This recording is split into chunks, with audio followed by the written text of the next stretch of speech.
أعوذ بالله من الشيطان الرجيم. بسم الله الرحمن الرحيم. والأرض مددناها وألقينا فيها رواسي وأنبتنا فيها من كل شيء موزون. Sadaqallahul Azim.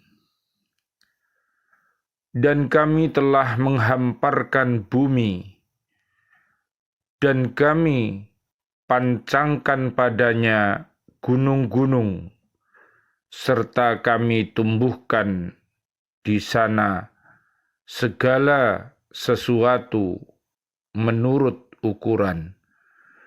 Maha benar Allah dengan segala firman-Nya, dan Dialah yang Maha Agung. Surat 15, namanya Surat Al-Hijr, ayat 19. Bismillah, alhamdulillah, assalatu wassalamu ala rasulillah, asyhadu an la ilaha illallah, wa asyhadu anna muhammadar rasulullah. Allahumma salli wa sallim wa barik ala sayyidina Muhammad wa ala alihi wa ashabihi ajma'in walhamdulillahi rabbil alamin. Bi'aunillah, bi'idnillah, biridhoillah. Alhamdulillah, pada malam hari ini kami bertemu di BCA KB Katilam untuk menyapa diri kita, keluarga besar kita, dan seluruh kaum muslimin, kaum muslimat untuk senantiasa mencintai Al-Quranul Karim dengan cara membacanya, menghafalnya, melihat maknanya, mengamalkan isi kandungannya, dan mendakwahkannya. Mudah-mudahan dengan wasilah ini Allah Subhanahu wa Ta'ala mentakdirkan kita semuanya agar senantiasa beristiqomah untuk berhaqqa tilawatih, berhaqqa tuqatih, dan berhaqqa jihadih. Mudah-mudahan Allah merahmati kita semuanya dengan Al-Quranul Karim. Allahumma arhamna bil Quran. Allahumma arinal haqqa haqqa warzuqna ittiba'ah wa arinal batila batila warzuqna ijtinabah. Amin ya rabbal alamin. Kajian kita di surat 15 ayatnya 19. Setelah Allah Subhanahu wa Ta'ala menerangkan tanda kebesaran dan kekuasaannya di langit, dalam ayat ini Allah Subhanahu wa Ta'ala menerangkan tanda-tanda kekuasaannya yang dapat dilihat, diketahui, dirasakan, dan dipikirkan oleh manusia. Di antaranya, Allah Subhanahu wa Ta'ala menciptakan bumi seakan-akan terhampar sehingga mudah didiami manusia, memungkinkan mereka bercocok tanam di atasnya, dan memudahkan mereka bepergian ke segala penjuru dunia mencari rizki yang halal dan bersenang-senang. Allah Subhanahu wa Ta'ala menciptakan di bumi jurang-jurang yang dalam dan dialiri sungai-sungai yang kecil yang kemudian bersatu menjadi sungai yang besar menuju lautan luas. Diciptakannya pula gunung-gunung yang menjulang ke langit, dihiasi oleh aneka ragam tanaman dan tumbuh-tumbuhan yang menghijau, yang menyenangkan hati orang-orang yang memandangnya. Allah Subhanahu wa ta'ala berfirman, wa huwa alladhi maddal ardo wa ja'ala fiha rawasiya wa anhara wa min kulli thamarati ja'ala fiha zawjaini ithnaini yushil laylan nahara inna fi dzalika laayatin liqaumin yatafakkarun. Dan Dia yang menghamparkan bumi dan menjadikan gunung-gunung dan sungai-sungai di atasnya, dan padanya Dia menjadikan semua buah-buahan berpasang-pasangan. Dia menutupkan malam kepada siang. Sungguh pada yang demikian itu terdapat tanda-tanda kebesaran Allah bagi orang-orang yang berfikir. Surat Ar-Ra'du ayat 3. Subhanallah walhamdulillah wa la ilaha illallah wallahu akbar, la haula wa la quwwata illa billahil aliyyil azim. Ayat 19 surat Al-Hijr ini mensyiratkan bagaimana proses geologi berjalan puluhan, ratusan, bahkan jutaan tahun berdasarkan kajian saintis. Pada dasarnya proses geologi berupa siklus yang tiada berhenti.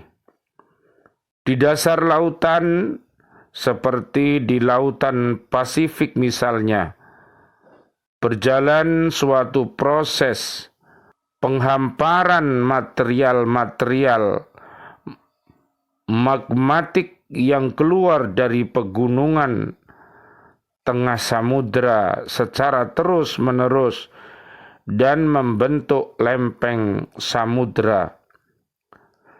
Lihat keterangan surat An-Naml ayat 88 dan surat At-Tur ayat 6. Lempengan ini terus bergerak dan menabrak lempengan lainnya. Sementara itu berjalan pula proses erosi yang bermula dari tempat-tempat yang tinggi, dan untuk kemudian material hasil erosi ini dihamparkan dan diendapkan pada tempat-tempat yang lebih rendah. Endapan ini kemudian mengalami tekanan akibat pergerakan lempengan-lempengan dan membawa lapisan-lapisan batuan hasil erosi ini tertekuk dan terangkat sampai membentuk pegunungan. Lihat pula surat An-Nahl ayat 15 yang terkait dengan ayat ini.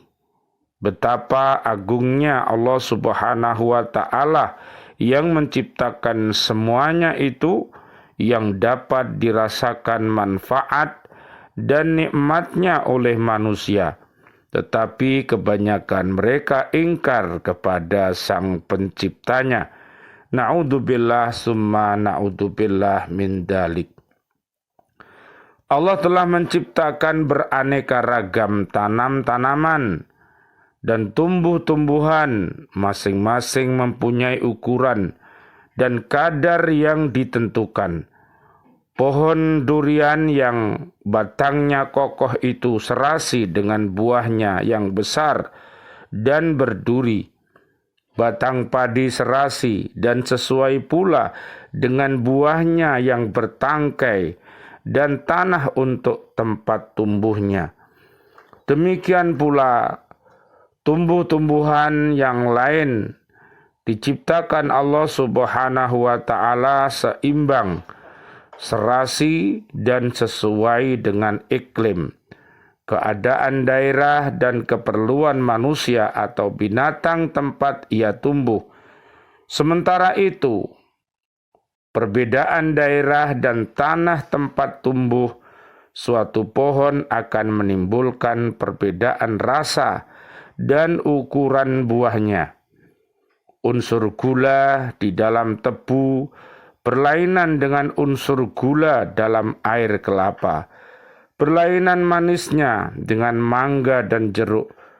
Buah salak sewaktu masih berupa putih dikelilingi oleh duri-duri yang tajam, tetapi setelah ia masak, seakan-akan duri-duri itu menguakkan diri, sehingga mudah untuk manusia mengambil buahnya yang rasanya manis. Putik pepaya pahit rasanya sewaktu masih kecil, sehingga manusia tidak mau mengambil dan memakannya. Semakin besar putiknya itu, semakin berkurang rasa pahitnya, dan semakin dekat pula manusia kepadanya. Setelah masak, buahnya dipetik dan menjadi makanan yang disenangi. Demikian Allah Subhanahu wa ta'ala menciptakan sesuatu dengan ukuran dan kadar yang tertentu, sehingga melihat kesempurnaan ciptaannya itu akan bertambah pula iman di dalam hati orang yang mau berfikir, dan bertambah pula keyakinan bahwa Allah adalah Maha Sempurna. Allah berfirman, Qul aghairallahi attakhidh waliyan fatiris samawati wal ardi wa huwa yut'imu wa la yut'amu. Qul inni umirtu an akuna awwala man aslama wa la takunanna minal musyrikin. Dan dialah yang menjadikan tanaman-tanaman yang merambat dan yang tidak merambat, pohon kurma, tanaman yang beraneka ragam rasanya, zaitun dan delima yang serupa bentuk dan warnanya, dan tidak serupa rasanya. Makanlah buahnya apabila ia berbuah, dan berikanlah haknya atau zakatnya pada waktu memetik hasilnya, tetapi janganlah berlebih-lebihan. Sesungguhnya Allah tidak menyukai orang-orang yang berlebih-lebihan. Surat Al-An'am ayat 14. Subhanallah walhamdulillah wa la ilaha illallah wallahu akbar la haula wa la quwata illa billahil aliyyil azim. Rabbana taqabbal minna innaka antas samiul alim wa tub alaina innaka antat tawwabur rahim. Ya Allah yang Maha Rahman, ya Allah yang Maha Rahim, doa-doa kami untuk seluruh saudara dan saudari kami, seluruh kaum muslimin, kaum muslimat yang masih hidup. Ya Allah, berikanlah kepada kami panjang umur bil barokah wa bi taatillah, sihah wal afiyah, dan wafatkan kelak kami dalam keadaan husnul khotimah. Amin ya rabbal alamin. Ya Allah yang Maha Rahman, ya Allah yang Maha Rahim, doa-doa kami untuk seluruh saudara dan saudari kami, seluruh kaum mukminin, kaum mukminat yang sudah wafat, ayah kami dan seluruh guru-guru kami, dan juga keluarga besar KPK Tilam yang sudah wafat meninggalkan kami, dan juga sahabat-sahabat guru, siswa-siswi kami dan Bapak Ibu wali murid, para pecinta Lembaga Pendidikan Al-Falah Surabaya yang sudah wafat, dan juga para presiden kami, para menteri kami, dan seluruh para pahlawan-pahlawan kami, dan seluruh warga bumi ini yang sudah wafat dalam keadaan beriman. Doa-doa kami untuknya, Allahumma anzilir rahmah wal maghfirah wan ni'mah wal jannah. Subhanakallahumma wa bihamdika asyhadu an la ilaha illa anta astaghfiruka wa atubu ilaik. Rabbana atina fid dunya hasanah wa fil akhirati hasanah wa qina adzabannar. Amin ya rabbal alamin. Wal afu minkum. Wassalamualaikum warahmatullahi wabarakatuh. Waalaikumsalam warahmatullahi wabarakatuh.